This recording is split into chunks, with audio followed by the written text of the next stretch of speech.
तो आपण मैंने बर्तमान देखिपे मोर थोपा टगर गचर बर्तमान बहुत सुंदर भाव फूल घड़े लदी है।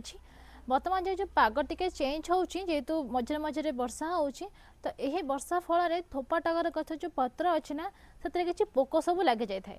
आप देखिपे किसी पत्र यू खंडिया हो जाए आ कि पत्र बांधी हो जाए। देखो ठीक यहीपरी भाव में किसी पत्र मोर बांधी हो जाए। तो ये सब कौन हो ना ये गोटे पोक अच्छी साधारणतः प्रायतः आप जानी तो से पोकर ये सब करामती आप देखिपे। आ सी जो पोक अच्छे देखो ये तार छोट छोट डिंब सी ये आ पोकटी आपन को देखा देखो यहीपरी भाव में कढ़ को सी पूरा खराब कर दे था। देखो केते बड़ा ये पोक आप देखिपे।